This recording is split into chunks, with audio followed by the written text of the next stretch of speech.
Hey y'all, welcome back to Black Love Free Behind the Mic. I'm Brendane, your host, a Gemini, a reluctant anthropologist, an energy healer, and a student of Black and African Indigenous spirituality. Today, I want to talk about a topic that has been coming up for me a lot, especially recently, which is the spiritual political mandate of releasing toxic people from our lives. I'm going to talk about my own experiences today and give some insight and wisdom on how to identify toxic relationships and how to release them from your life. This is going to be really hard for me to discuss, but I'm going to try my best to present a balanced view of events. I'm going to be as vulnerable and raw and real as possible about my own past and how my decisions led me to this point where I've really had to reckon with the collection of toxic people that I had in my life. A really quick disclaimer, because I'm not trying to face any lawsuits. What I share here is my opinion of unhealthy, toxic relationships based on my interactions with people throughout the course of my life. I do not have malice or malicious intent. I am not here to be dramatic or to stir up any kind of drama towards anyone. I want to be clear that these are not allegations or accusations, nor is this a call to justice. As Megan Thee Stallion so expertly says, I just want to get this shit off my chest and lay it to rest. And I share this in hopes to mark a new beginning in my own personal and professional life. I hope that my story empowers you to leave behind toxic relationships if you haven't already. I hope that it empowers you not to wait until it's too late for your ancestors to rip these people out of your life, which is what's happened to me many times. Your life and your purpose depend on you letting go of these folks. And the truth is that if we choose to spend our time and energy trying to rehabilitate these people, we exchange the energetic resources and the blessings that we need to walk in alignment with our power for their betterment, right? We pour so much energy and time into making others better that we don't actually have that energy and time for our own shit. So I'll say the last 2 years of my life have been my Saturn return. And they've been particularly hard for me as I've had to come to terms with what a lifetime of denying my own needs and being pathologically kind to others has brought me. I used to think that I could deal with harm with silence, but as Zora Neale Hurston has said, if you are silent about your pain, they'll kill you and say that you enjoyed it. As Audre Lorde talked about silence, she talks about silence not protecting her. And so for me today, this is me using my voice and doing something new, a different pattern in my life, speaking. Because I know now that my silence doesn't protect me and yours won't protect you. I can recognize my interactions with people who were toxic or not narcissistic. I recognize these relationships and these interactions as karmic lessons that I needed to learn so I could develop my own self-worth and pursue really what was my calling. If it were up to me, right, I would never have interacted with these folks or had these kind of relationships. But I can now see them as initiations into understanding my own power and purpose. These relationships are helping me to develop or the lessons that I learned from these relationships. Let me be real, not the pain, right? But the lessons that I'm learning from experiencing the pain and the abuse that I experienced in these relationships were there to help me develop what astrologer Dana Nichols called in a reading I had with her, a willful disregard for others. And what I call in my own academic work, a ruthless self-devotion. I believe that in order for Black women to be free, we have to develop a ruthless self-devotion and a willful disregard for others. So if you'd like to learn more about my experience, keep listening. So to help illustrate the characteristics of a toxic relationship, I'm going to tell the story of a toxic relationship that I had with a colleague, and I'll call her Betty. I met Betty in 2019. We met in a professional setting, and one of the first things that she said to me and to other people around was that she likes being the only Black person in the room. If you know, you know, right? Black people who say that are typically ones that are not to be trusted. Right? In another interaction in that same professional setting, she expressed disdain at the fact that I didn't use WhatsApp to communicate with people. And I was deeply offended by that and some of the other things that she had shared. It seemed to me that she did not spend a lot of time with Black people who had a certain kind of politic or ethic that resonated with mine, right? And I also thought it was really strange that she seemed to think that she was better than me because I didn't use WhatsApp. Don't you travel? Don't you go anywhere? And it's like, yeah, I travel, but I don't use WhatsApp. I just pay the money on my phone bill, whatever. But that like actually doesn't fucking matter, right? And so looking back on this interaction, I realized that this was a red flag. We're in a position where we spent a lot of kind of time in the same professional spaces. And I did my best to avoid her because of these negative experiences, the negative first impression that I had of her. I just decided immediately that I would not try to befriend her or support her in particular ways outside of just kind of general support I have for most Black people, right? Professional space. But we ended up reconnecting uh, in 2019 because I was in a vulnerable place. I lost a close friend because I was in an abusive romantic relationship, and I needed that community because I had just learned that my father's cancer diagnosis was terminal. So I was trying to figure out how to live my life knowing that my father at the time, I believed he only had weeks to live. And so at that time, I was in a vulnerable place. I needed community, and she had seemed to be a little nicer. And so I chalked it up to a bad first impression and decided to try to get to know her. In this time and space, right, when we were getting to know each other, she presented herself as someone who was queer, who also was feminist, but learning about feminism, right? She said that these were things that she really wanted to understand, and her queerness was something that she had recently kind of come into. And so I was like, cool. I am a Black queer cis woman. I am a Black feminist. And I understand through my politics and through my ethic that people are in different places in their journeys and are learning. But as we continue to develop a professional relationship with each other, I realized that she would say these misogynist and homophobic things. And they would be like just little comments or things here and there. And I would, of course, be like, that's one way to think about it. I don't think that's the right way to think about it. Let's think about it like this, or like, I don't know if I agree with that. Maybe we should think about it differently. And sometimes these things that she would say would offend me, right? As a queer person, as a woman. But I told myself that I could tolerate her and that we could be colleagues that supported each other because this is a professional setting, right? People don't have to be copies of me for me to be around them. But I knew from how she treated me, how she spoke about certain things, right, that I never really wanted to be close. So instead of ending the relationship, though, limiting contact, I thought that I could teach her something.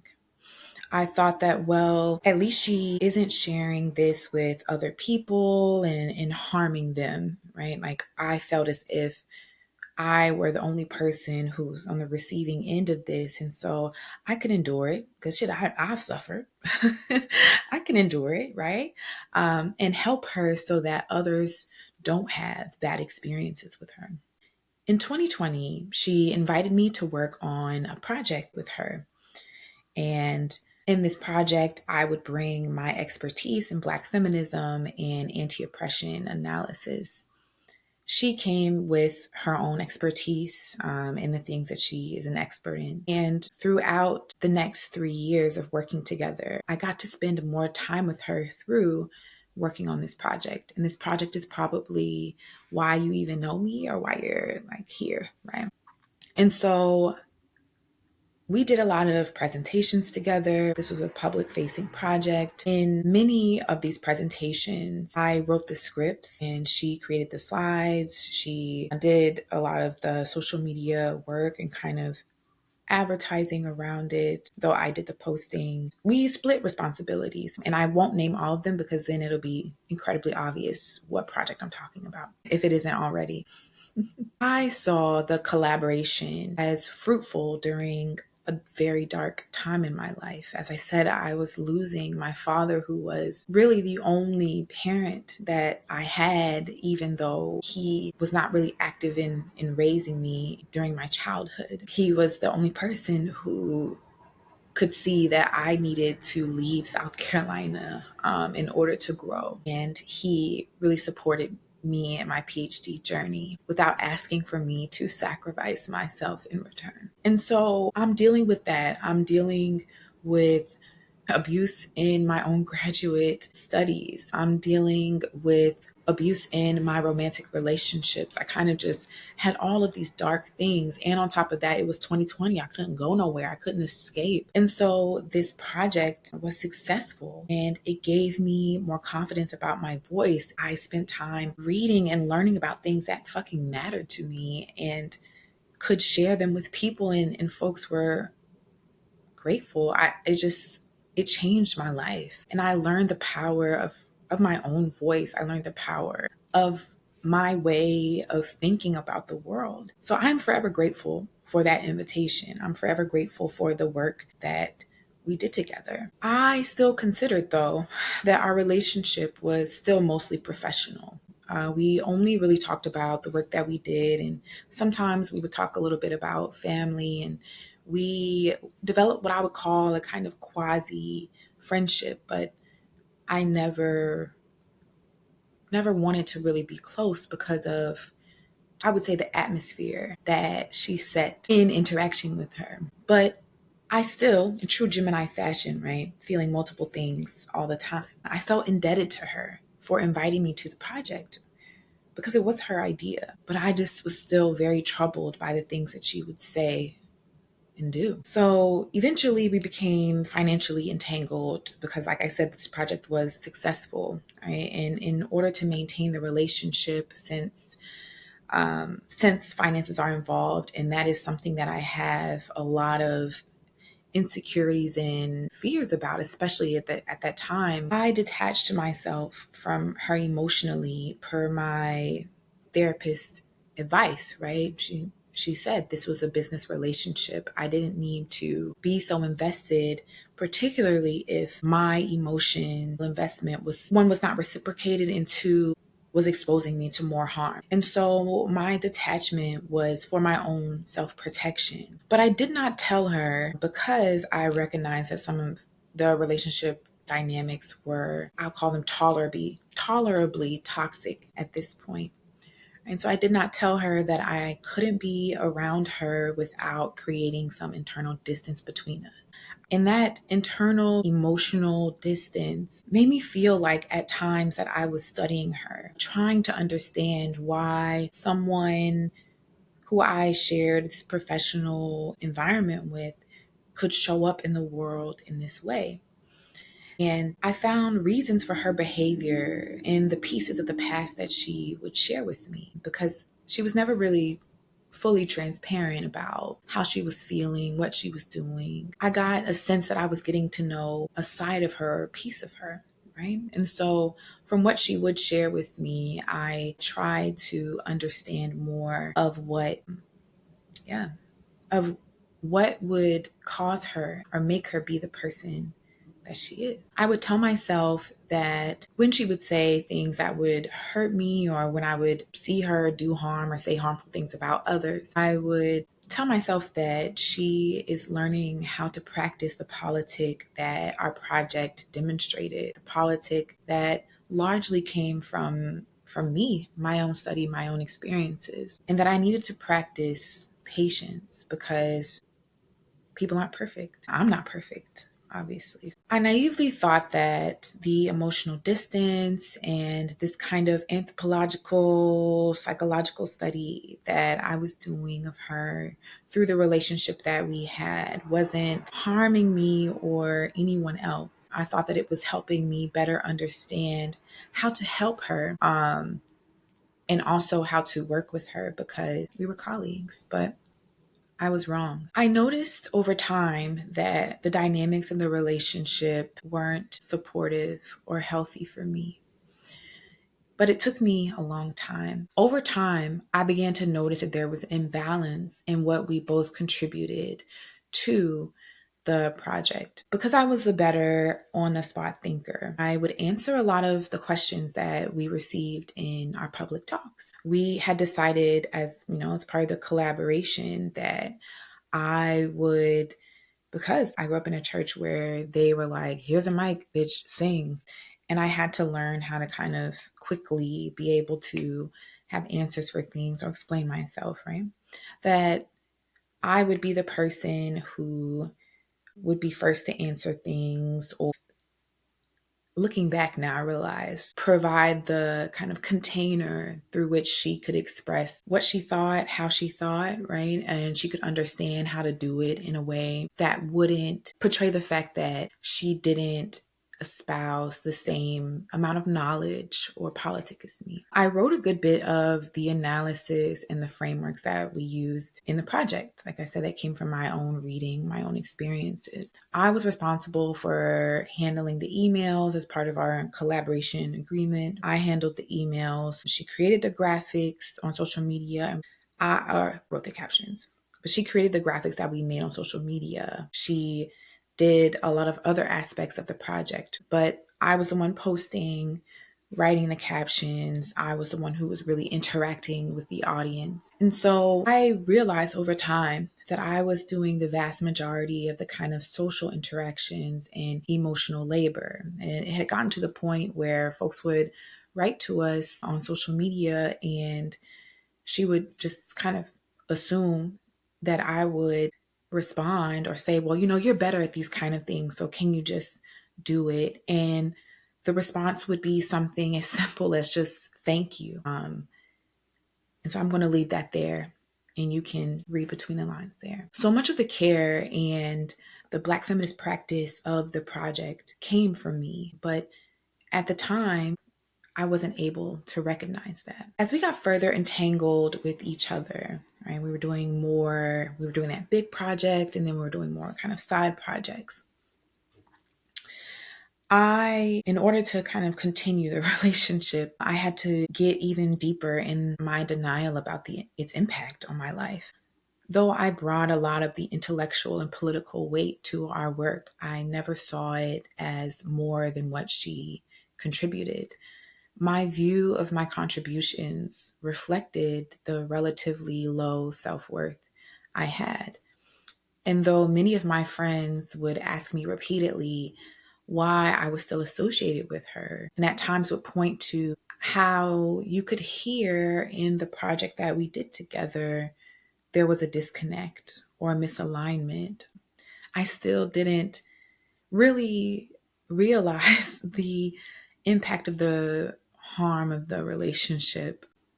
And I think part of it was because I was had, like I said, collected romantically, was kind of placed in a really toxic family dynamic. I had all of these other things that seemed to me to be much, much worse and much, much more toxic. Like I wasn't really able to see the severity of the toxicity of the relationship that we had. But the body knows, right? And the mind knows. And as I would go to therapy and talk to my therapist about these things, as I would pursue my own healing from the wounds that I had from childhood, I started to pick up on things, right? Like sometimes she would make these weird, and weird is really the nicest word I can find in this moment, but these weird comments about my intelligence, or give compliments to me that weren't quite compliments, and usually about my ability to befriend people or the way that I spoke, or, just things like that. These were comments that, for me, as someone who's been bullied for a lot of my life, I recognized as something that were more reflective of her own insecurities about herself. And so I didn't take them to heart. But I also knew that she would be envious or jealous towards folks that she called her friends, people that she was closer to than me. And I'm someone who doesn't understand. Like, I don't understand jealousy or envy. Really, these are things that I don't find myself feeling. Envy, I definitely don't find myself feeling.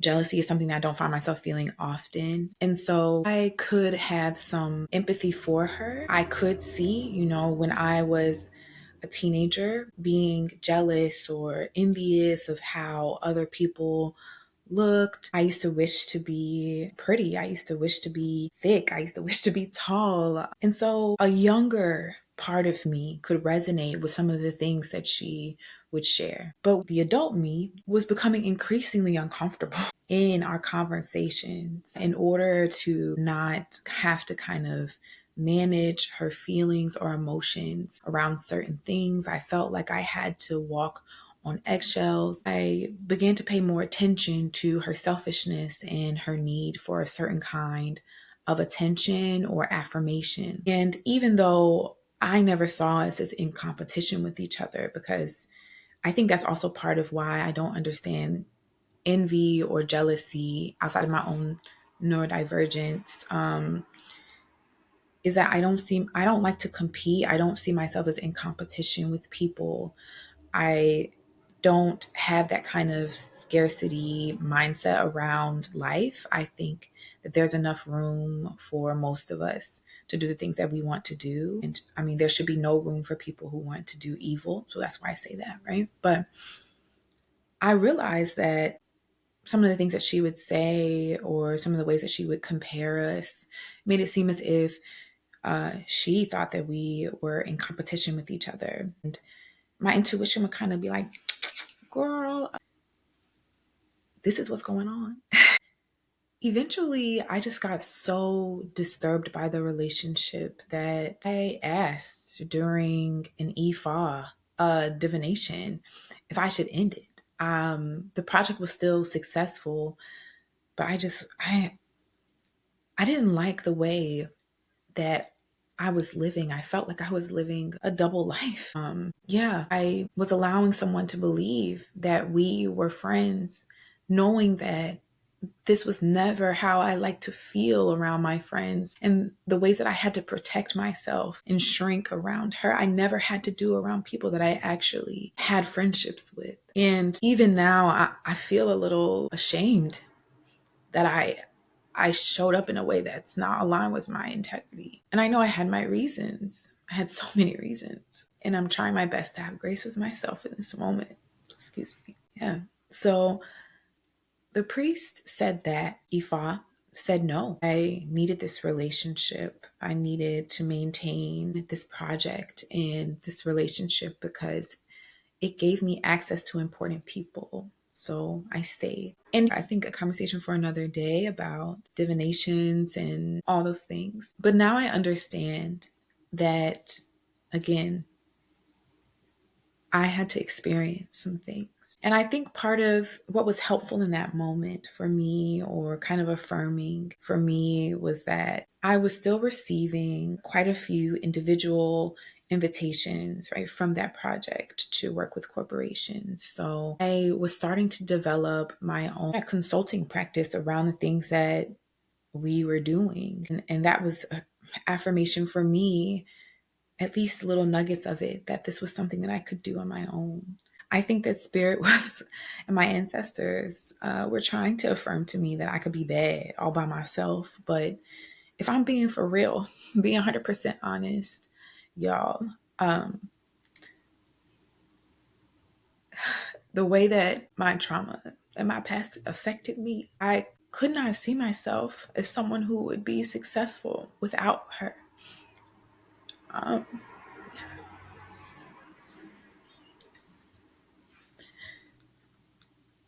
I thought I needed her, and I thought that she needed me. And that is kind of the crux of what I would say is part of the practice of being a recovering codependent, right? You stay in toxic, harmful, sometimes abusive situations because even though it's not doing you good, you still can help other people.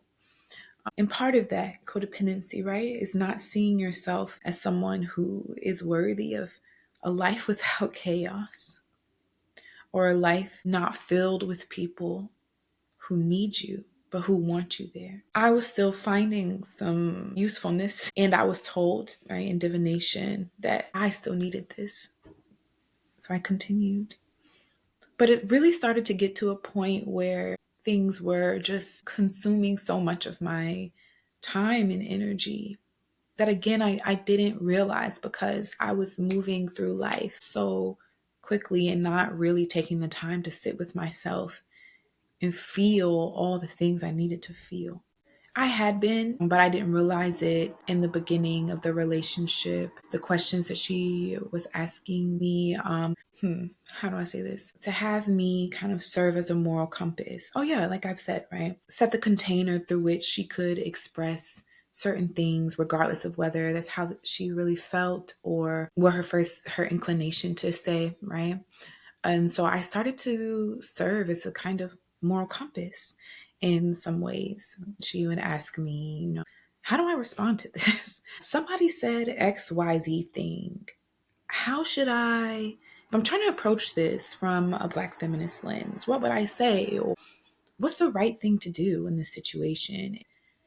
Some of these situations would seem to be fairly simple to me, and I would just be like, well, it's not going to take me that long to respond to you and give you this very kind of, to me, very simple thing to say and do. It's not going to take me that long to share this with you, so I'm going to do it, not realizing that that was still energy and time that I was putting into the relationship that I would never get back. And energy, time, effort that allowed her to appear to be a different person to people than what I believe, right? My opinion, she was. I found the questions really strange, and it was icky for me to do it at times, but still I did it because I was like, well, she needs this, and I couldn't imagine that she would get this from anywhere else. So I'm going to do this. And again, I was going back to what she told me in the beginning about the fact that she was still learning herself as a queer person and as a feminist, right?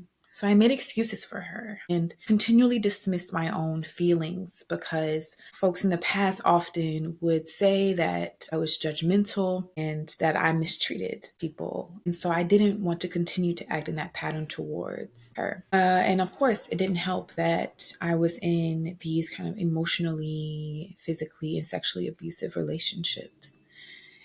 And I like to think about that time in my life, right? Literally 2021 well, yeah, honestly, going back like 2018 to 2023, right?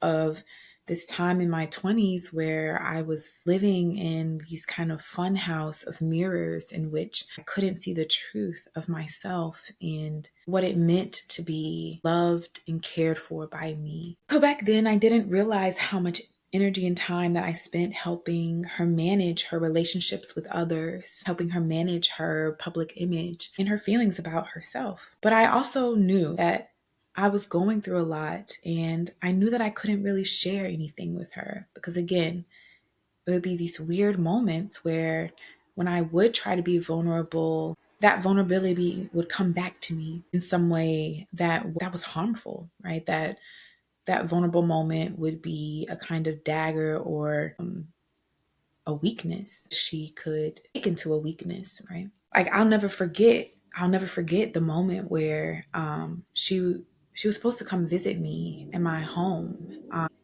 Didn't I didn't want her to come, but I was like, you're welcome to visit, whatever. I was trying to be nice or civil or whatever the fuck. So I said, yeah, sure, come.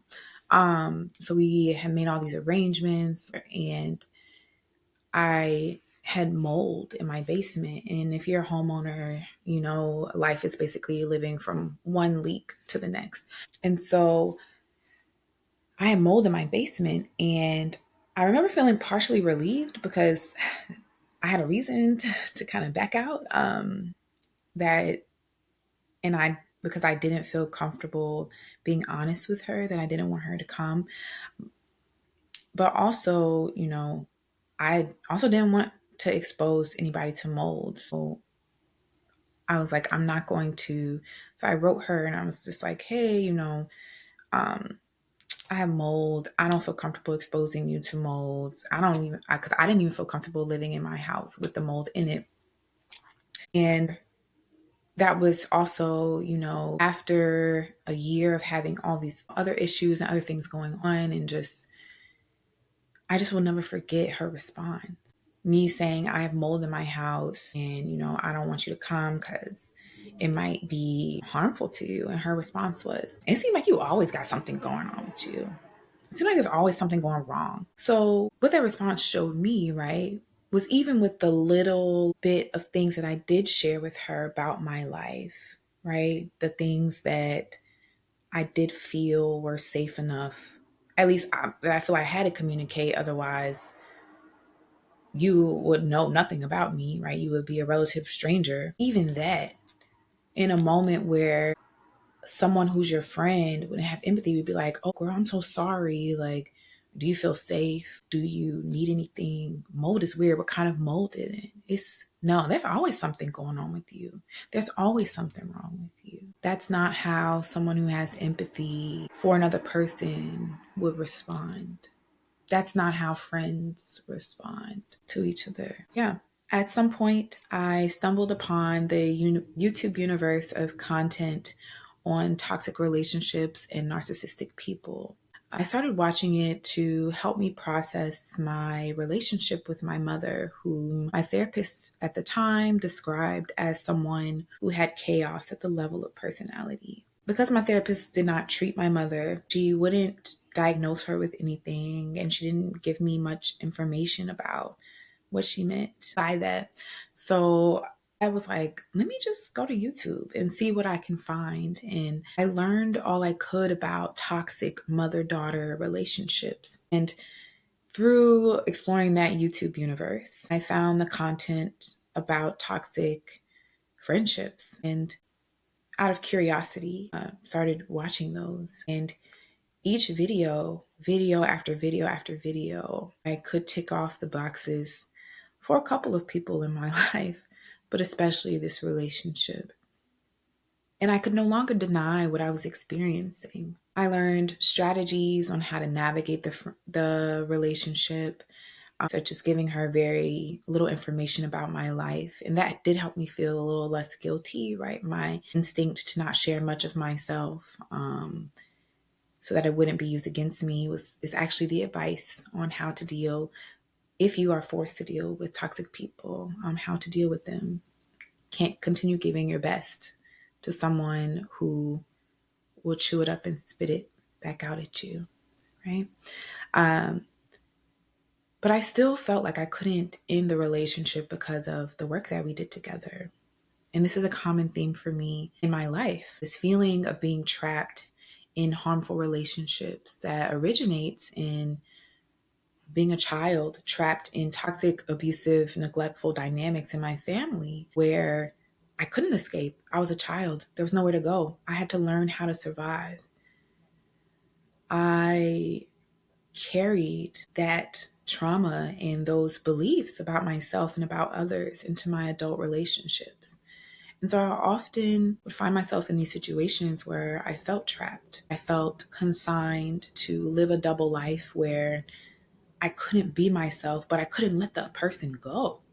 I was too afraid to let the person go because then I would be abandoning them. And I'm a good person. I'd never want to abandon someone or make them feel abandoned. I know what that feels like. But I didn't understand the duty that I had to myself in the ways that I intimately do now.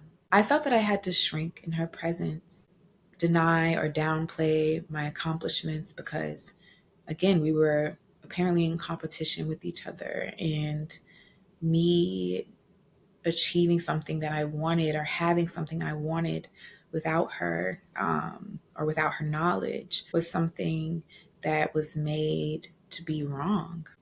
At times, it seemed as if she would get offended, right? If she found out about the things that they had done that were good from other people. The divide between us continued to grow. And by the beginning, really by 2022, by the end of 2022, the beginning of 2023, I had hoped that our collaboration would end soon. I was so fucking exhausted doing the gray rocking. I was so exhausted with having to patrol my own emotional responses and reactions while still trying to maintain this relationship. And even though I loved the work that we did, I loved that our words seemed to change the world. That so many Black queer people, Black feminists, so many Black women, I love the fact that the project that we did made people feel seen and affirmed, because in part is what it did for me. But like I said, I was just exhausted from pretending to be closer to her than I was, and that was safe for me to be. And so when she suggested in the beginning of 2023 that we end the project publicly, I was secretly delighted. And I was like, wow, this is what I've been praying for. This is what I've been hoping for.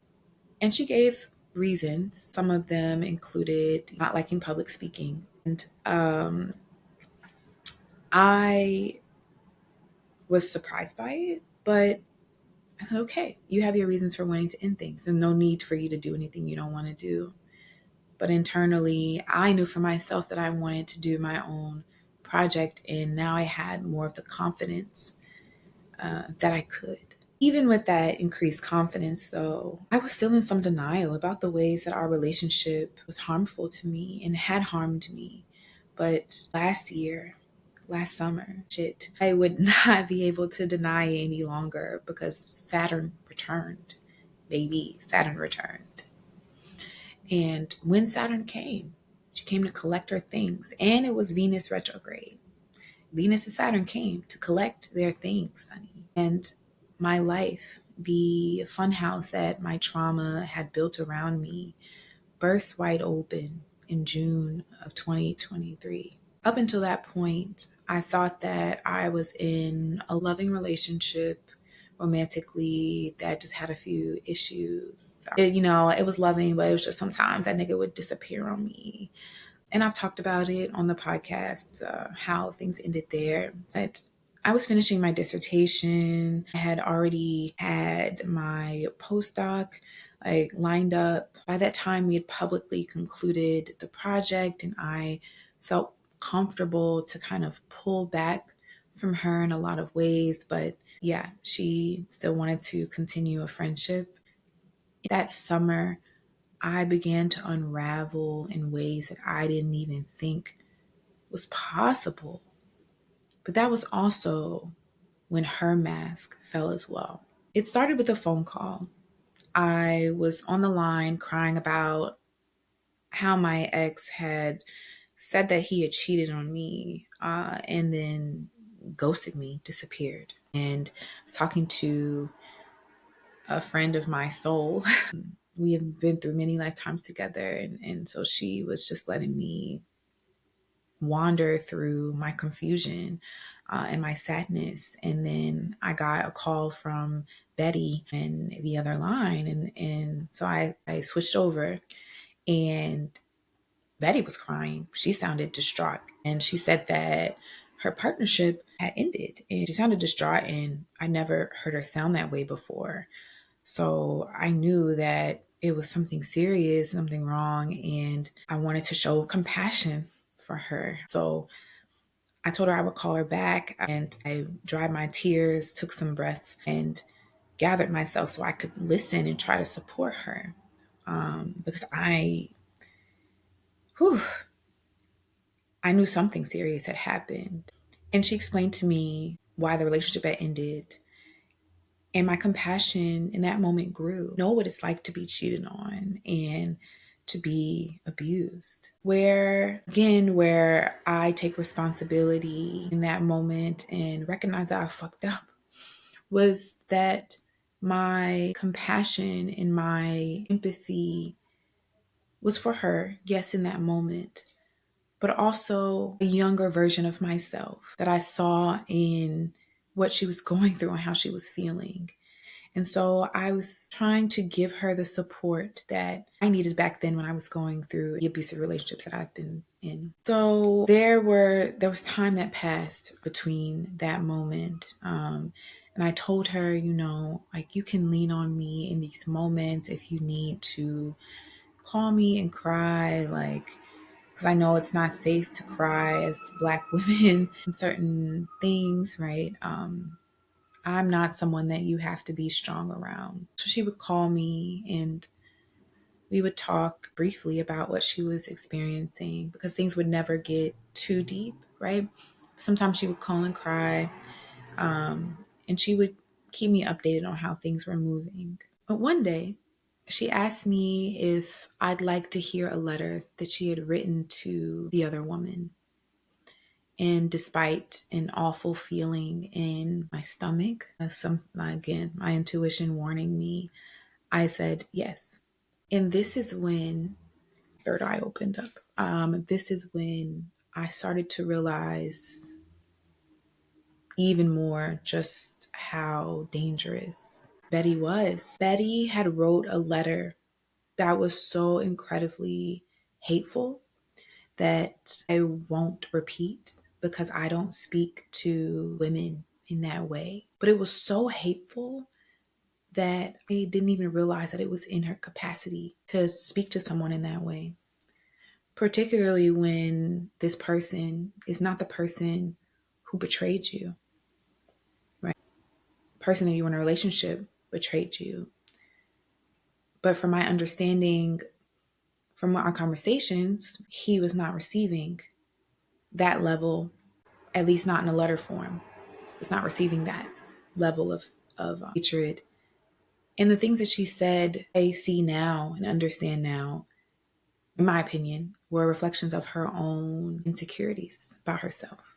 And the hate was her way of trying to affirm herself, in my opinion. I told her not to send the letter because she didn't know the full context of the situation. I don't believe men when they say things all the time. So sorry. I don't believe men when they say things all the time. All Betty had, right, was her ex's side of the story and his reason for cheating, which was revenge. But I learned later that she ended up sending this letter to this woman anyway. In the weeks past that time, Betty seemed to be doing better emotionally. So I thought, maybe she has accepted that, yeah, that was a harmful, toxic relationship. I can move on, right?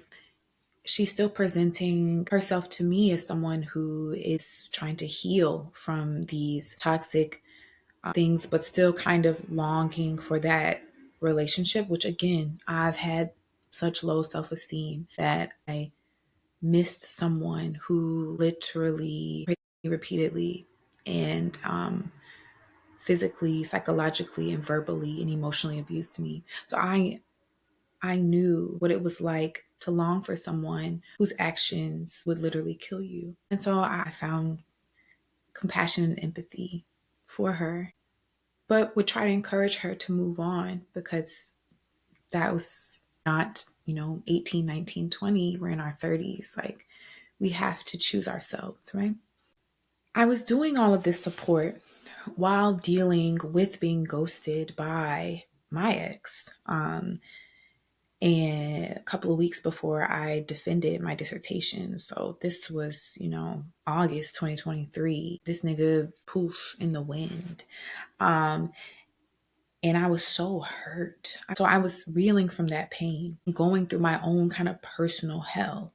But I was still trying to show up for her as a shoulder to cry on because I knew that she didn't have friends who had this experience, and I see it as my duty to support survivors. And on a more selfish tip, right, what was happening with her was a distraction from the chaos of my own life. I could be useful and not focus on my own pain, right, in true codependent fashion. And so it seemed like things were getting better for her, right? I was having to answer fewer phone calls or fewer, text messages. And so I began to turn back to my own shit. And I was going to go to the park here, and take a walk and cry about the state of my life. Because that was something that I was doing then. I was spending time in nature, journaling, crying to help me process the immense pain that I was going through.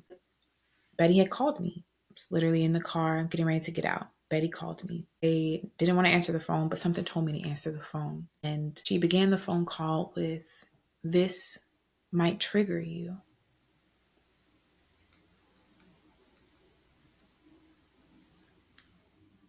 The other woman had written back to her. She wrote that she had received Betty's hateful, horrid letter and wanted to clarify what happened. And again, out of respect for this person, I won't share details of what was written back. But what Betty had shared with me was horrifying. I'm listening and I am devastated. I'm horrified. I'm disgusted. But then Betty says, "I'm struggling with how to respond because how I feel doesn't align with my politic."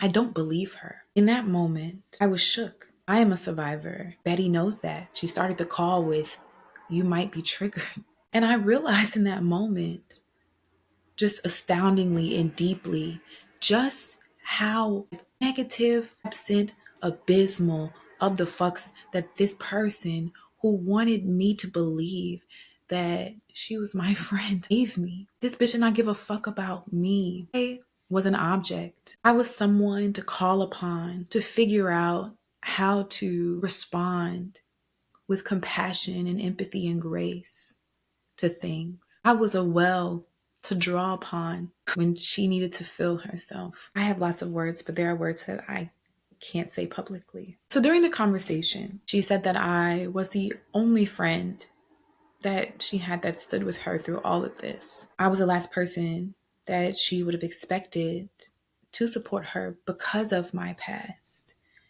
And all of her other friends, the ones that I knew would never understand what it meant to go through abuse, right? And when you're being abused, you don't abandon the survivor because then that makes them run to the abuser, right? In a typical situation with someone who's not toxic or it's kind of a normal survivor situation, right? You isolate them, they run back or only have community in the person who's abusing them. And so abandoning a survivor is not what will help them free themselves from abuse, right? But I realized, and I can commend her friends for this, they did the right thing. They said, "I got boundaries and I'm going out." It was my own moral, what to call it, right? That made my boundaries so porous that I was just receiving so much harm. And I honestly should have abandoned her too. My choosing to remain as a friend or as a source of support, as an object of support in that moment, or really throughout the friendship, but especially in that moment, did not allow for her to face the consequences of her actions. I was a shield. So when the darts and the arrows and the boomerang that she sent out of pain, of hurt, of harm, that was supposed to come back to her, me and my codependency and my compassion and my empathy, my pathological kindness shielded her from that. So also in the conversation, while I can't give some details, I'll say that it was in that moment, right? Not only did she say that I don't believe her, but then she started to tell me that she was experiencing so much panic because how I feel about the situation doesn't line up with my politic, quote unquote, right? And that's me quoting her, not me saying that about myself. And she reveals to me the reason why she had no other friends who could support her in this situation was because she made the choice to try to repair her relationship with this man. It, like I said, was horrifying and devastating. That's when I realized I had projected a younger part of myself onto her. She was taking advantage of the fact that I had survived such violence to get and gain this kind of empathy and sympathy from me, and to continue to use me as the object of a moral compass to respond to a woman that she had hurt, that she went out of her way to hurt. And I can't share exactly what she said, y'all, but if you knew. And to have this woman come back in what seemed to be a kinder way, and to share her truth about her experience with this man, and to hear her say, not only did she not believe her, but that she was trying to repair her relationship. Again, I can describe in words that I can't say publicly. But what I'll say is I felt such disgust and shame with myself because I had allowed someone like this to have this kind of access to me. Someone who didn't even give enough of a fuck about what I had been through. What I had been through was useful to her in trying to figure out how to respond to someone in a way that wasn't reflective of how she felt. She could use my empathy, my politic, to present herself in a way that would maintain an image that she had already broken. In addition to this, during this time, as I was kind of reeling with my own pain and self-loathing, to be honest, and shame about how I showed up for so long in this way, I began to become aware of conversations that she had had about me with others. I started sharing with others, trying to process what I had been through.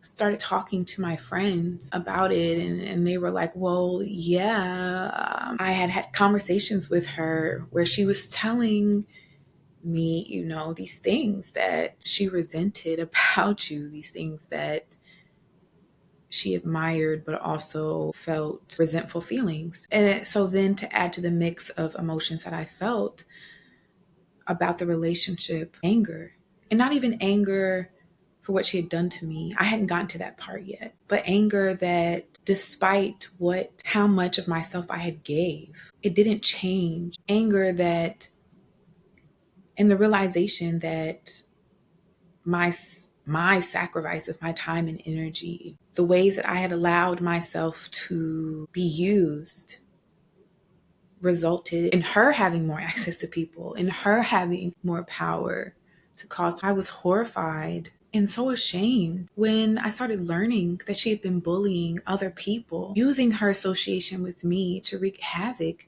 in their lives. And y'all, I read and write for a living.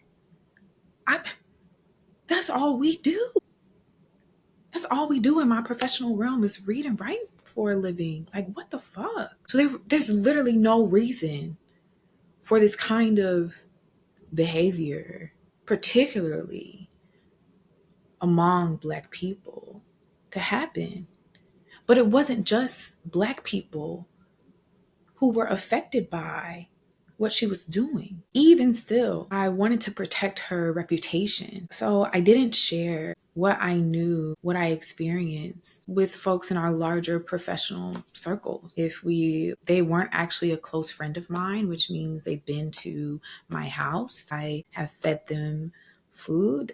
We have actual emotional reciprocity that is intimate and reflects friendship. They didn't know about this. But what was really unfortunate was that I had fooled myself into thinking that I was the only person who was being harmed by her. So the suffering that I experienced was okay. I was okay with being a martyr. And I was conscious of it, but it wasn't something that really hit me that I was doing. I couldn't really see or allow myself to feel the cost of martyring myself. And part of it was shielded by, right, the successes I had. So in some ways, I couldn't really see it because I was still prospering in a lot of ways. In addition to lying to me and manipulating my past as a survivor, as someone who has had a lot of life experience to develop a certain kind of empathy and compassion, in addition to all the other things that I experienced in this relationship, in addition to the bullying and the other things, right? I also became aware that certain intellectual concepts that I had shared with her, certain things that I had shared with her might have been included in her work without attribution. I wish y'all I could say that this was the final blow, but it wasn't. But I will say that from that point forward, when I realized that not only was my empathy being mobilized in spaces, but now my intellectual capacity and ability was being mobilized in spaces that and that's something I don't play with that. Upon being notified of this, right, upon realizing this, I stopped intellectually engaging with her. I no longer offered feedback on her work or read anything. And she then went to find other people to do that work and would also mistreat them. So at this point, I'm going to say it was late September or October of 2023. I was hanging on to our relationship by a thread that was really sustained by my fear of how she might react or respond if I decided to just cut her off. I was afraid partly of that because of what I had seen her do to other people, my own shame. And so we met for lunch somewhere around this time. And at that lunch, I learned more things about her. And like I said, in the weeks since that moment in my car, I had been talking to other people and learning that Betty had like 3, 4, 5, 6 different lives. And so at this lunch, I learned even more about the different lives that she led. And I realized also my eyes, third eye, opened up more to how manipulative she really is. And so she started at this lunch, and so she was saying these really shocking, horrifying things.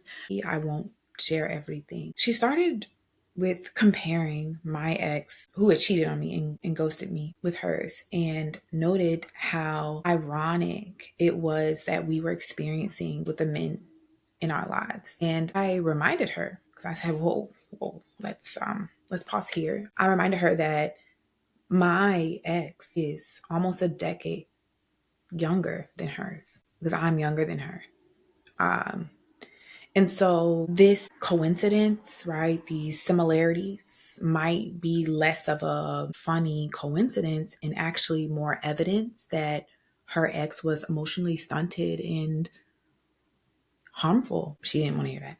But then she kind of turned the conversation to start talking about how she was pursuing someone who looked like my ex and was around his age. So this person is about 10 years younger than her. Not only was it really confusing given other things that she was sharing about missing her ex, missing their relationship, their interactions with each other while they were doing whatever the fuck it was they were doing, she had also started another relationship with someone who was much younger than her, who she was adamant looked like the man that I had been with. It was really weird and kind of scary. She showed me what he looked like. He does not look like my ex, and he doesn't. But one thing that I remembered as she was sharing this with me was that she never described her ex as someone that she found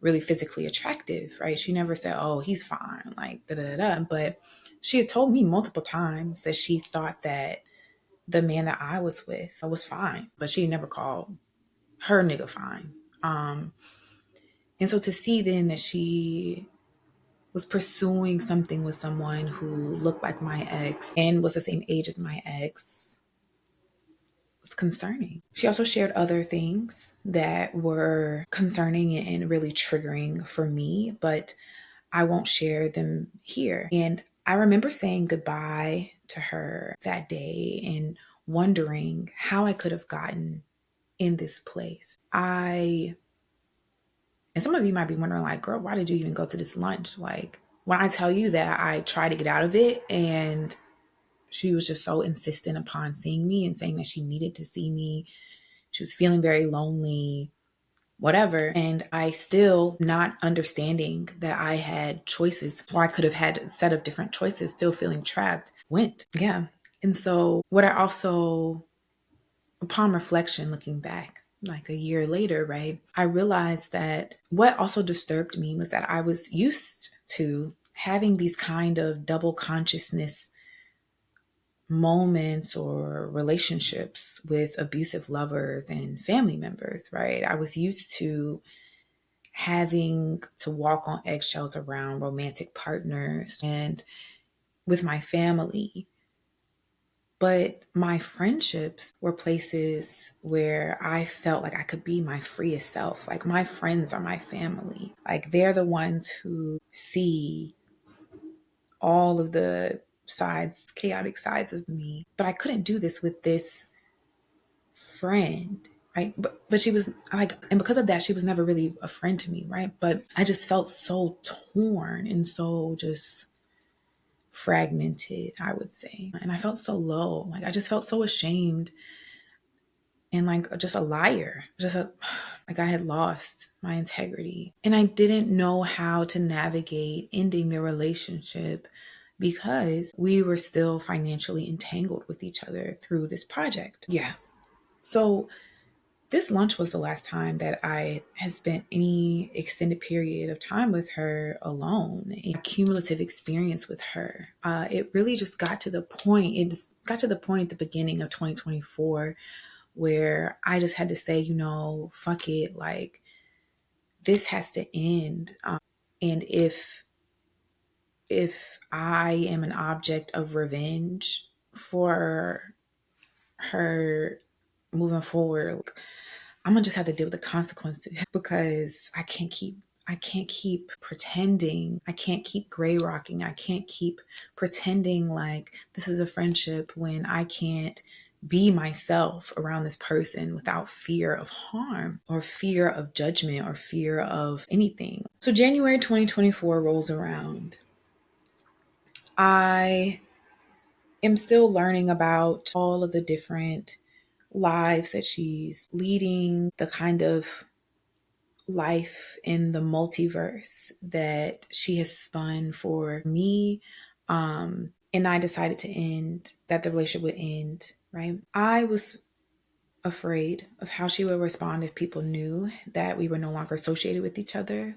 So at the time, I made the decision to not be very public about it.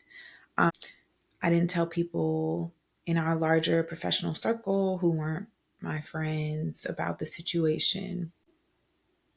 All of my people, like all of my friends, when I said that our time had come to an end, congratulated me, supported me, showed me so much care and compassion, and so much love. And I appreciate that deeply. They show me love that I couldn't show myself.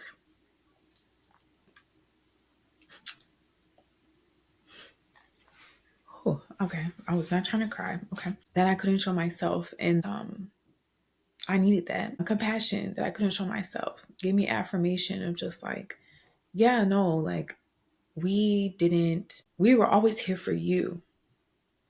And so many people who came to in contact with the work that you two did together probably most likely came for you. And so we are so happy that you have gotten to this place where you are willing to end and let go of this. Yeah, I'm just sitting in the gratitude I have for folks in my life who chose to see me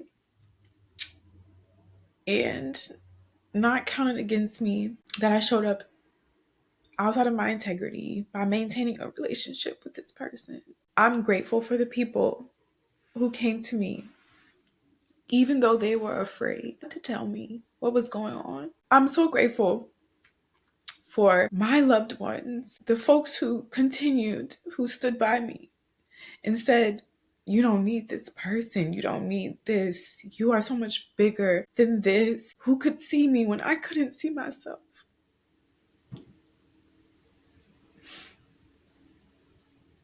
And had the patience with me because that is what I needed to gain the strength to let this go. I was so afraid when I started to share with others about my experiences that they would judge me or because I had experienced that with people when I would come forward about being abused by partners or other people, that their first thing was to blame me, was to say, what's wrong with you? What's wrong with you that you would let someone do this to you? And in this way, I've had to learn how to have grace and compassion for myself, because how the fuck else was I supposed to act coming from where I come from, not having access to the things that I needed, not having people in my life who could affirm that my life meant more than giving it away to others, going to a church where I was demonized and treated like pariah because I fucking existed for years, being in a cult where the shape of my body, the flow, my hair, the things I wore, nothing about me was right, was perfect, was good, unless I was doing it in service to a God and to them. Being in a family where I was never doing enough, even though I was doing the best I fucking could, handling and holding responsibilities that a child should never have. And even still then, right? Being told that my life's purpose was to help my mother raise her kids and pay her bills. I have to have compassion for myself and grace for myself, because I had no access to any other resources that would help me realize that my life would only be the best and the most worth living when I was at the center of it. And it wasn't until I started going to therapy, until I started really looking at myself and seeing myself for who I was, and seeing others. I was able to place others and mark others for who they were. But it took a lot of support to move, and a lot of my own kind of deep desire to be a good person, to make conscious choices to be a good person, I think I had it down pat to a pathological sense, how to be good to others. I had to learn to be good to myself. And I'm so fucking thankful that I had people who, even when I couldn't be good to myself, were good to me. And their love, their care, their consideration, their patience allowed me, in addition to my own just kind of frustration and just breaking through, like I said, those mirrors at Funhouse, just breaking through and saying, I'm willing to start over and look at myself as who I am and accept myself for who I am. I ended the friendship in January of 2024. And that I thought was going to be the hardest thing that I would experience this year. But what happened was God and my ancestors had to move that out the way. I had to shut that door so that I could really face my life and rebuild my life. I have done a lot of work since, really a lot of work over the last 7 years, but this year has been just extremely pivotal for me. I've done a lot of work to address those underlying beliefs that I had around sacrificing myself for others, addressing my self-worth, seeing myself as someone worth defending and protecting at all costs, learning what it really meant to have a willful disregard for others. So not the kind of toxic instrumentalization of others, right? But an understanding that in a healthy way, right? Like if it's between you and me, I'm gonna choose me because I don't got no children, right? I don't have no children at our birth. So if it's between you and me, the healthy thing to do is to choose me. And folks who are toxic, who are narcissistic, who are sociopathic, they are looking for people who have that pathological sense of kindness, who are willing to nail their hands and their feet to a cross so that they can benefit. With the encouragement of my friends, my therapist, and oddly enough, at Betty's request, because of some things that had happened on social media.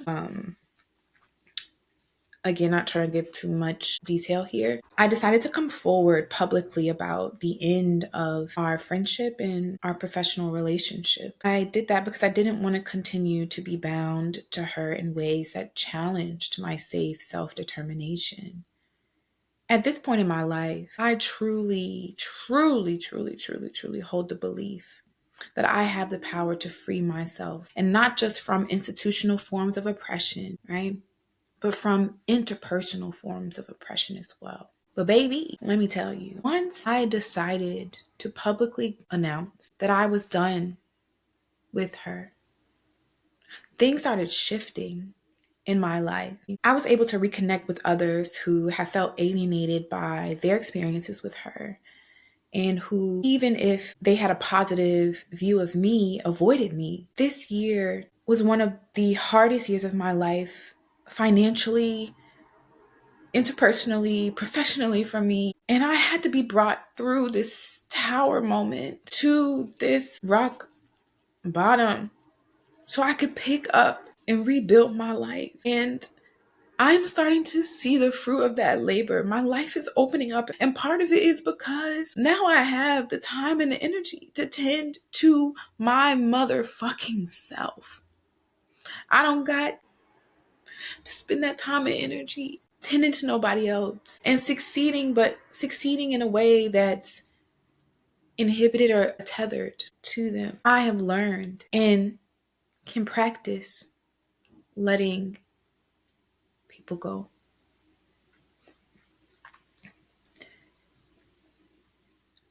If you're curious about how Betty responded to my ending the friendship, I think, again, this is my opinion, I think that she responded as well as she could have. Because I had been hiding so much of myself from her and how I felt, it was surprising. It was shocking. I can imagine that it was hurtful to hear me say, I don't want to be your friend anymore. I didn't tell her what I've shared with you all because of what I learned about how to deal with toxic people. I didn't tell her the details of things. I just set a hard boundary. But I'm learning what it truly means to love myself. And I think I learned that lesson more and more as I grow older. I'm sharing my experience with y'all because I hope that in addition to this, maybe answering some questions or, being some tea or whatever, that you are able to learn from my mistakes. And as I've been talking about the things that I've experienced, you're like, this feels familiar for me in my life and in some of my relationships. I've included some tips on how to identify whether you might be in a toxic relationship in the show notes. And if you're watching this on YouTube, you can go over to my Substack to read these tips and, start making choices about how to let the toxic people in your life go. But I'll conclude this part of the podcast with this. I wish nothing for Betty. And that's not me being petty or anything. It's just me being real. I don't wish good on my enemies. I'm not a Christian. And I think that's weird. Why would I wish good on my enemies? But I don't wish bad on her either. There's no need for me to do that. I think my absence is enough. It's enough for me. And I would hope that it's enough for her. I don't want nothing from her. I don't need an apology. I don't need any kind of, like I said, it's not a call for justice. I don't need anything from her. Try to give me the gift of the project that we did together. That's enough, right?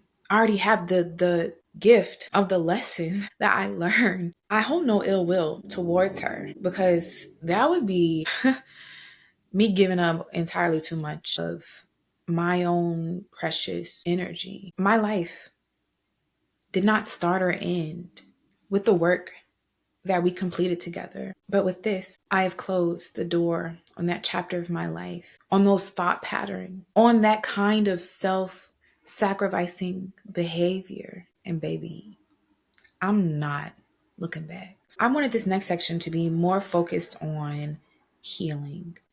And so to start with healing, we kind of had to start with where I did when it was time for me to wake up and reclaim my life from all of, like I said, the collection or constellation of toxic people in it. And I had to start with just recognizing reality, right? Like, why the fuck do these people even come around? And the simple answer is because they exist, right? We live in a world where people gain power and control over others through white supremacy, through patriarchy, through anti-Blackness, through capitalist ascension, right? Through domination, through control, through coercion. Like I've talked about this in other videos, right? And so because we live in a world that gives people more power, more money, more whatever, with these things, we're going to have people who are impacted by that in multiple ways. Usually people who are toxic they're not born that way, right? Like nobody's born being abusive, right? They usually have these horrible childhoods that are abusive or neglective that then mold how they move through the world. When I think about the relationships, the toxic relationships that I've been in, my romantic life, for a long time, I was dating people whose mothers had either did crack before, during, or after they were born. Once I realized that, like I had to realize that late 2023, I had been mothering, filling a space for these mostly men whose mothers weren't able to be there for them because they were either doing drugs, dead, or had some other shit going on where they didn't have mothers. So they were looking for partners who could mother them, unconsciously, subconsciously, maybe even consciously, right? And I was looking for someone who needed me. I was looking for someone who could empathize with my childhood being abused and neglected. I thought that's what we could build a connection off of. But we were really, not only were we trauma bonded, in which these toxic cycles of the push and pull, the emotional instability, but then, the good times and good feelings kept it going. So the trauma bond, right? We were also bonding through our traumatic past. And it's not necessarily their fault, right? That they grow up these ways, right? People have plenty of reasons to mistreat others. But when they don't make the choice to take responsibility for their own healing and how they show up in the world, right?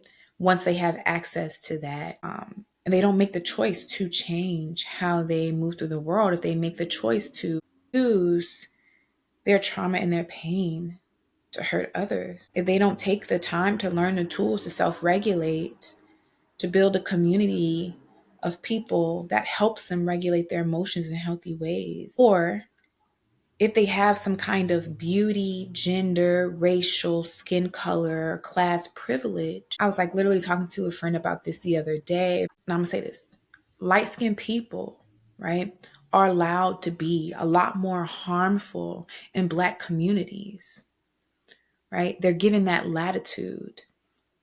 But darker skinned people, we're not, right? Because people already assume that we're going to be harmful. So a lot of times we spend our lives trying to figure out how to be perceived as less harmful because of how anti-Blackness and colorism works, right? Light skinned people are given the latitude to be harmful because they are closer to being whiter skinned, right? So they're not expected to do healing work. I know some of y'all have had conversations with light-skinned people where you're like, how is this even possible? Or like, how are you even able to exact this kind of harm in someone's life? Like, if I did the same shit, people would ostracize me. And it's literally because they're light-skinned, right? I mean, we've all seen enough movies. Anyway, so what also contributes, right, to these people being around without facing a lot of social repercussions is the white supremacist culture of civility and professionalism. In this case, right, with Betty, if I not only wasn't dealing with my own personal feelings about myself, right? And if I wasn't moving from a place of self-loathing, and I say self-loathing in the sense of, right, if I truly love myself, I would have never befriended her in the first place, right? Right. Because I would have been so protective of my own space and time, because I love my space and my time, and I see it as worthy of me having, right? That I wouldn't have done that. But what white supremacist culture of professionalism and civility calls for is that we don't speak truth to those who harm us, right? So then they get to shape the narrative, as Zora Neale Hurston says, right? If you're silent about your pain, they'll kill you and say that you enjoyed it. That is white supremacy culture. We don't do any favor or service to ourselves or to our liberation to see the terms of our liberation to be our suffering. We're not freeing ourselves by bearing the burden of tolerating people who show up and wreak havoc in spaces in this kind of way, in our lives in this kind of way. Why would you want to be free and be wounded? And not just wounded because you're living as a Black person in this world and that's just part and parcel for the course, things outside your control. Literally, it's like seeing somebody with a knife and you know they're going to use it against you. You let them use it against you. And then you say, damn, you shouldn't have did that. But I'm going to keep this knife in anyway. And I'm going to let you do it again because at least I'm the one being stabbed. That's a self-read. I just want to say that. It's a self-read. Unfortunately, no one will live a life that is completely free of these kinds of people. And so the question that we actually should be asking ourselves, right, is, and one that I had to ask myself when I recognized a pattern in my own life, was why do we keep this kind of chaos around us? If you continue to shield someone from the consequences of their actions, which includes telling them the truth about how their behavior impacts you, especially when it is harmful, or walking away because you realize that this person is harmful to you, you are preventing them from learning the lesson to be less harmful to people.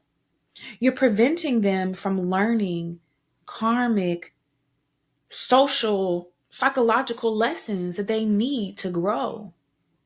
If they can harm you and still be rewarded with your presence, what incentive do they have to change? Because you are not going to change them. In addition to that, right? You are also cursing your own self. You're preventing your own blessings from reaching you. If you have to shrink constantly to be accepted, loved, prioritized, etc., by the people around you, how is the blessing of your calling and purpose, that is to be publicly loved and be publicly loving, to be someone who speaks truth to power, to be someone who can recognize systems and tear them down, if you aren't able to even do that in your own life with the people that are around you, how are you going to then fuck shit up in the world? That is what I had to reckon with.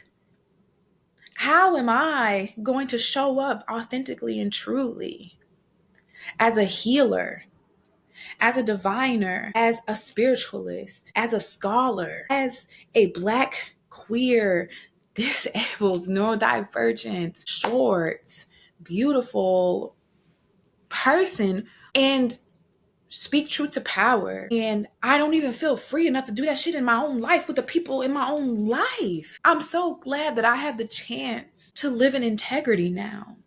And I understand deeply the cost of that. Because for years and years and years, I was entering into cycles with narcissistic and other toxic people because of my lack of self-worth, because I could not see myself. They could see me better than I could see myself. They could see my worth better than I could see it. But unlike those who loved me, they used it, right?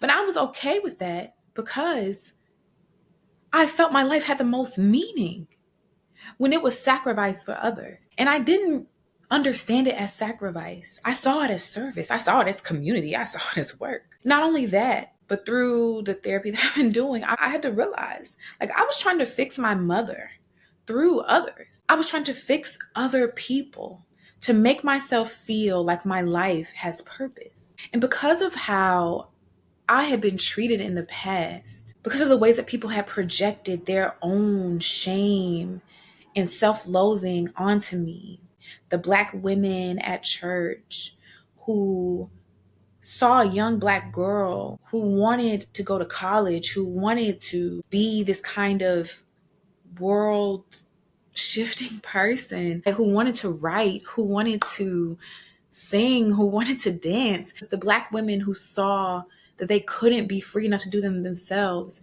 These women that included my mother, that included my grandmother, that included the women in my family who saw that, and instead of encouraging me to grow, they said, no, you need to shrink. You need to submit to the violence of this world like we had to. You need to understand there is no room for you to be yourself. And not only that, some of those women were so harmful, were so abusive, that they projected the shame, try to displace the shame of their own violent and controlling actions onto me to make me feel like I was the harmful person for existing. Honey, I had to come to be able to discern truth from projection. I had to be able to see that part of what tethered me to these people was my fear of success, my fear that if I had grown and shown up in the ways that I wanted to show up, that others would abandon me. Because I grew up and encountered people who, when I was successful, they weren't around to even attend award ceremonies. I can count on my hand the amount of times that my mother showed up to stuff that was important to me.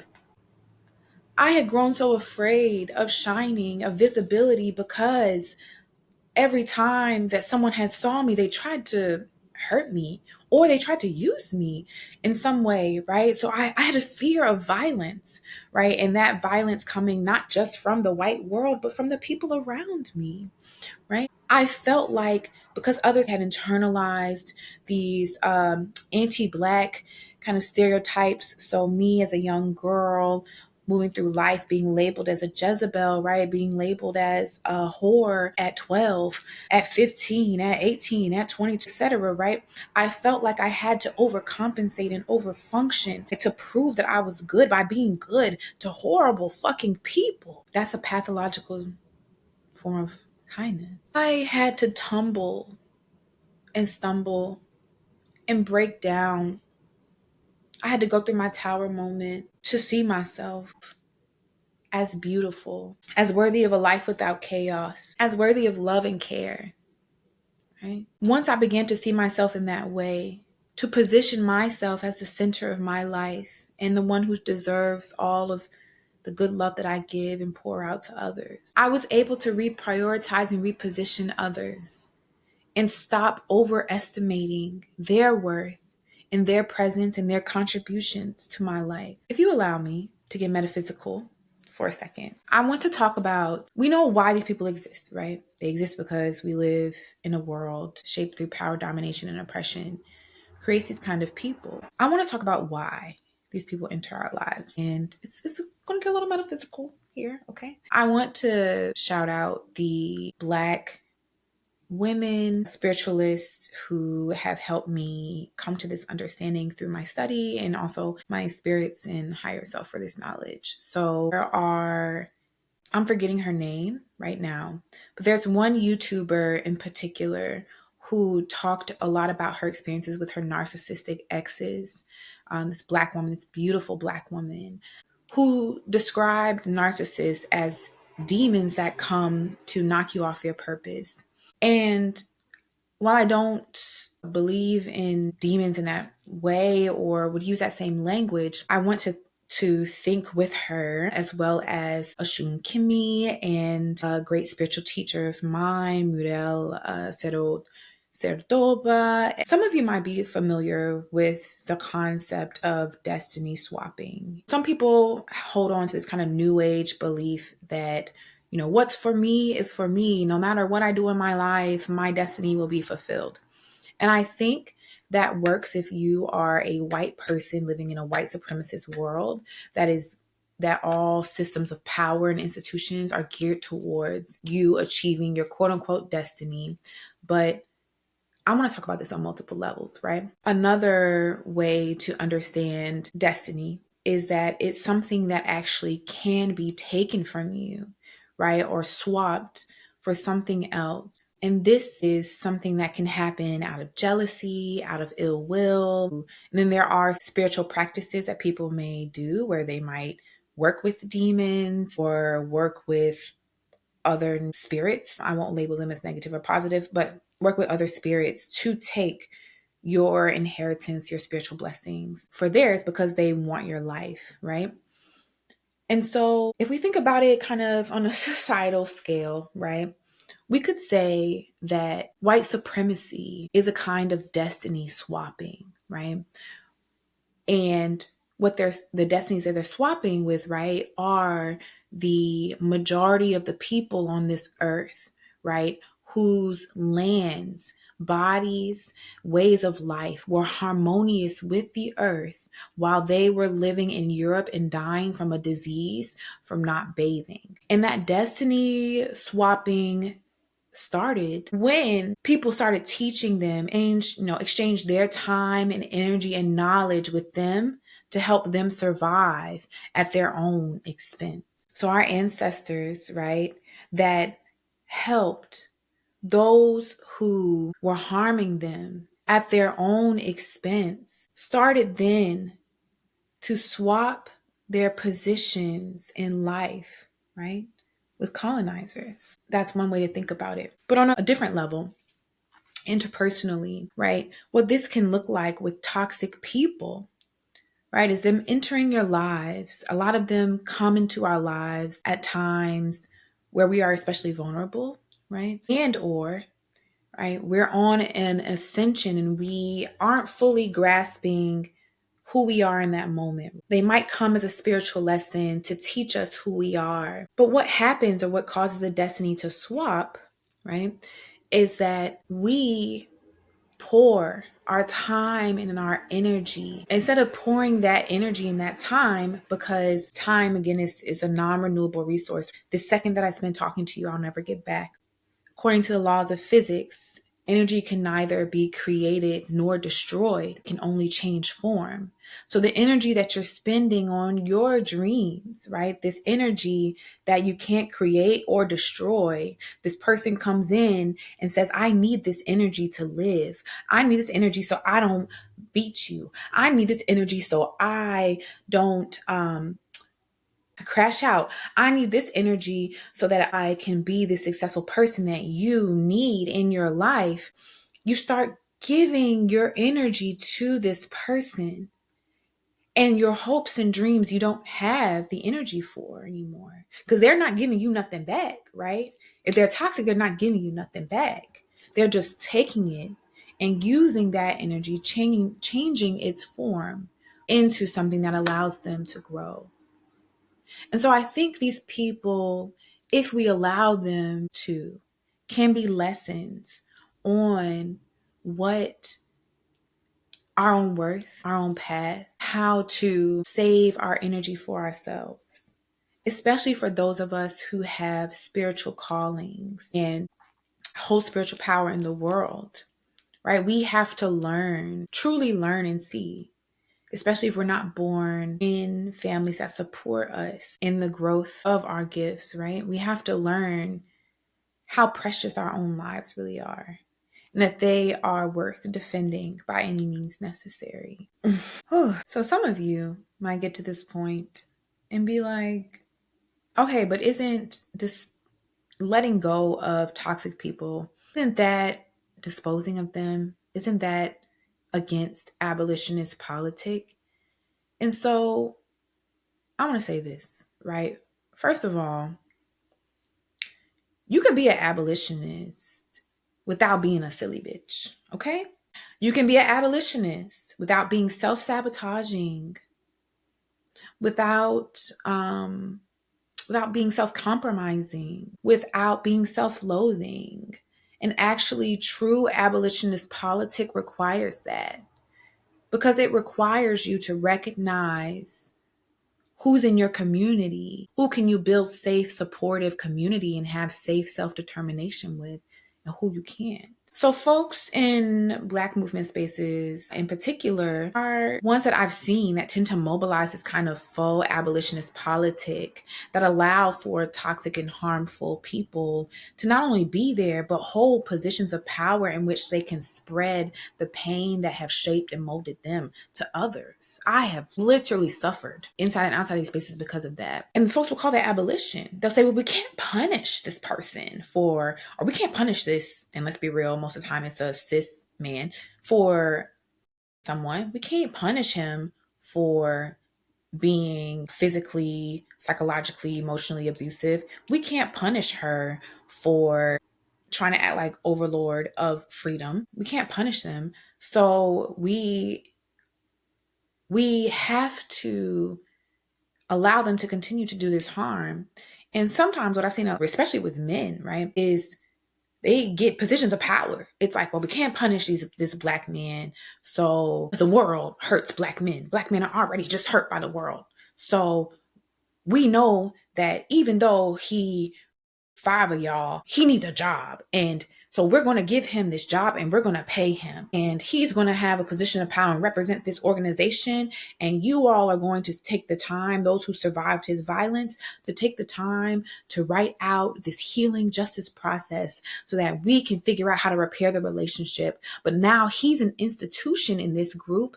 And what that does is forces the survivors out. And so then it leads me to ask the question, what kind of movement or liberation are we niggas working towards, that are we building, if we are pushing out broken and hurt people while holding on to those who use the tools of domination and power and violence? What the fuck are we doing and calling that Black queer feminist abolitionist politic? People will say, right, that we cannot dispose of folks, but they don't take the time, do the reading, do the studying, do the educating to develop actual healing and transformative frameworks that allow people who do this kind of harm to take real motherfucking accountability for their actions, to face the consequences of their actions. This person harmed 5 people or more, right? This hypothetical person. Why can't we let them feel the consequences of their actions? Why is it the movement space that they have to have the power to make up for the shit that they did? People might not need to die for the harm that they caused people, right? Right? Because that's punishment. That's capital punishment. They might not need to die, depending on what the harm is, in my opinion, right? But there's got to be something fucking else than giving them power at the expense of the people that they harmed. Got to be something else than reproducing the harm that Black women, Black queer and trans people experience in the quote unquote real fucking world, the world outside of the movement that's supposed to be about us. What I find though in these spaces, right, is that people assume that liberation is healing.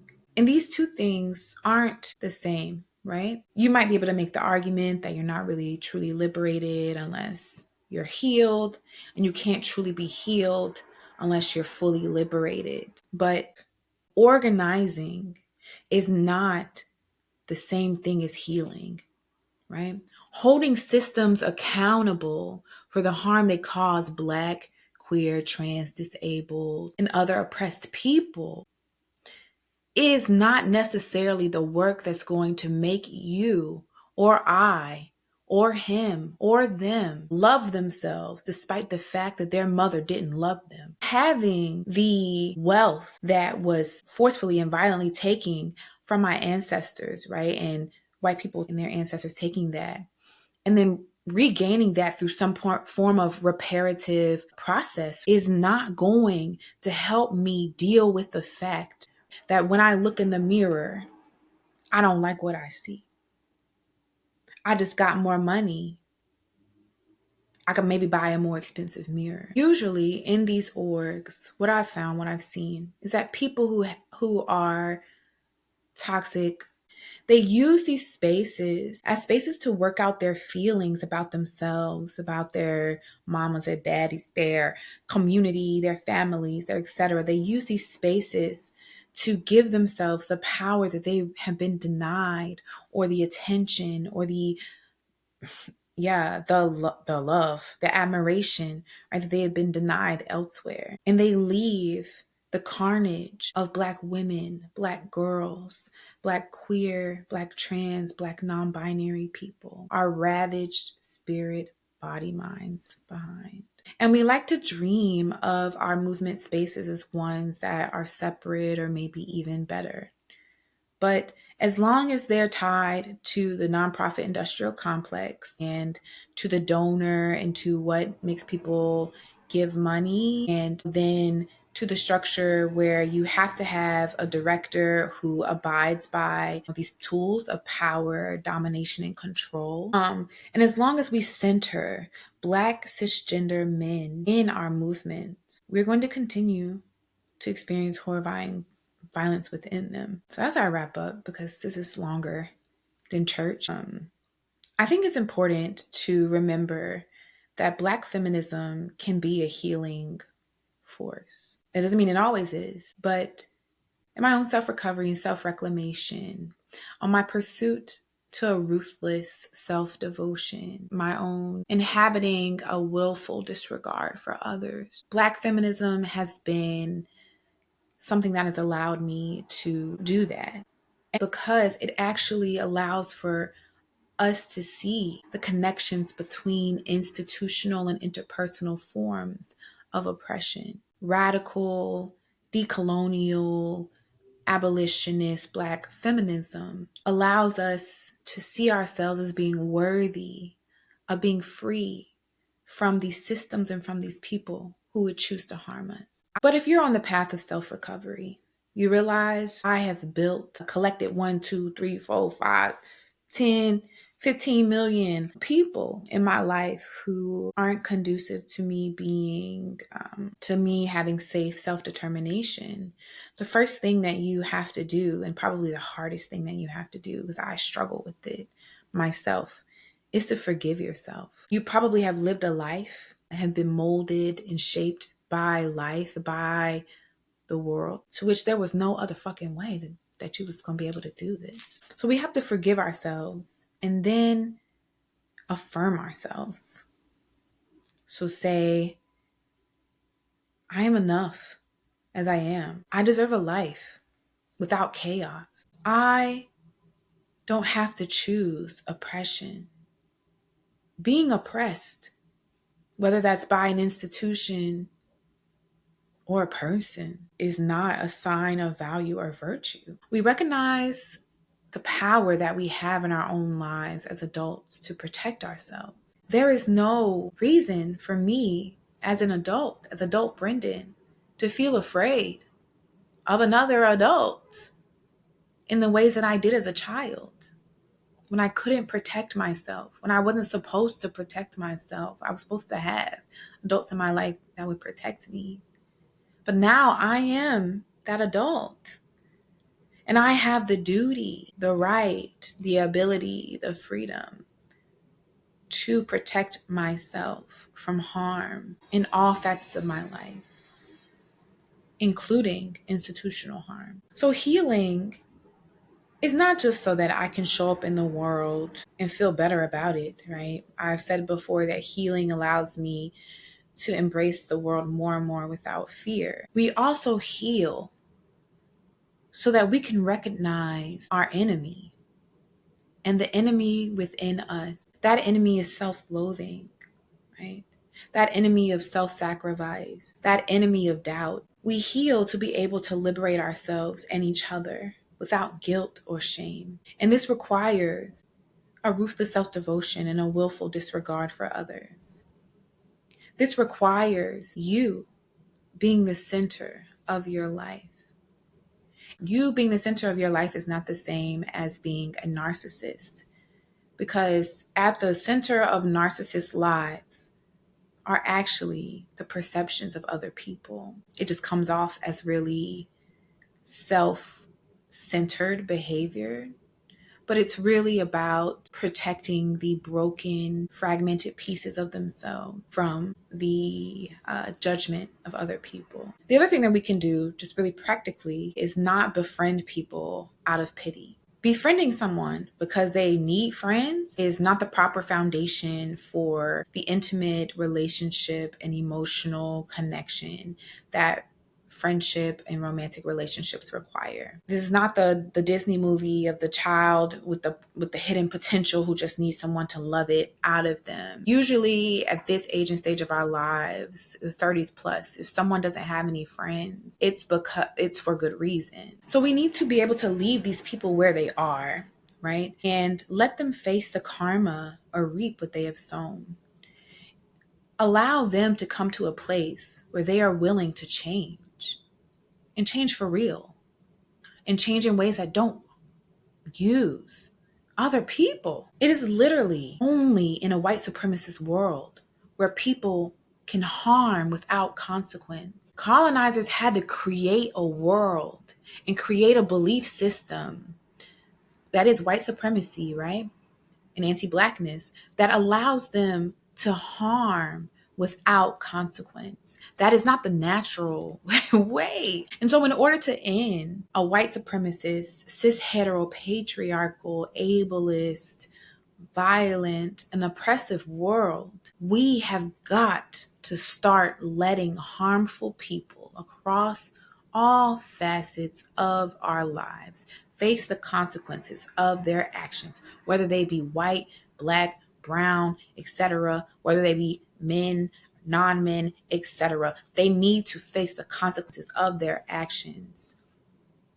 And sometimes those consequences are simply your absence. Speaking to Black people here, sometimes the consequences of white supremacist violence is simply our absence.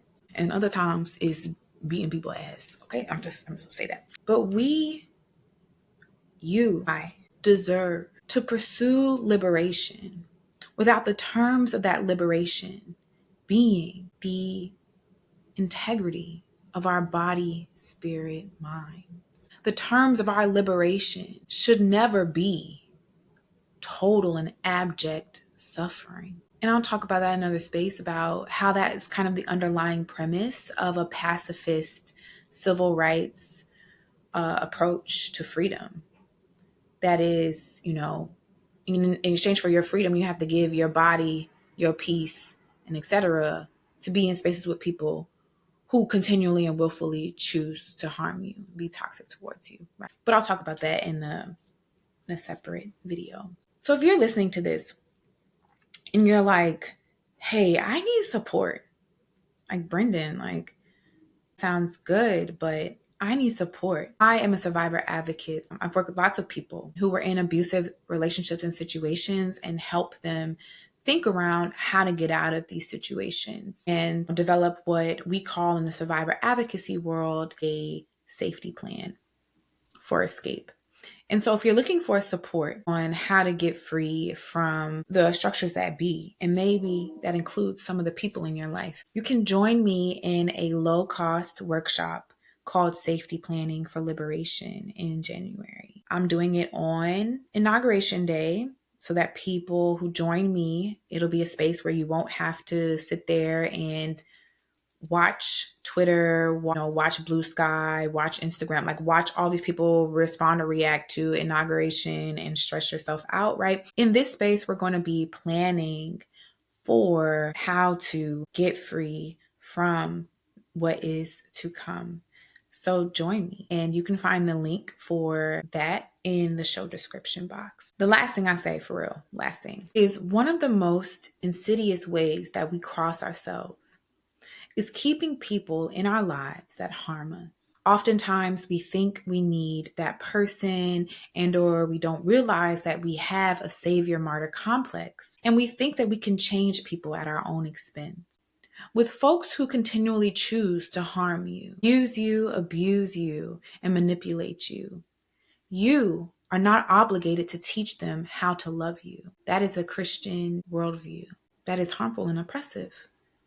You don't owe them the opportunity to get it right. You might need to move to God might not be through with you, but I am mindset, and let them go. I once did a reading for a client where her spirit team was like, when you keep people around who harm you, you are not only harming yourself, you are also cursing them. Their lives won't improve because they're reaping the fruits of the harm that they cause you and others. You can only help this person by letting them go. And so I offer this for my former saviors and saviorites, especially those who have strong ancestral teams.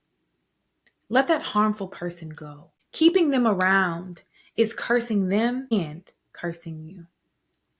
Watch how your life expands when you don't have to shrink and deny your own needs and purpose to protect yourself from them. Watch what opportunities come and the way you shine when the dark shadow of their pain and brokenness no longer lingers on your life. Watch how your life shifts, how much it grows and expands when you decide to validate the goodness of your own love and energy instead of looking for proof of your goodness in others' change behavior. Till next time.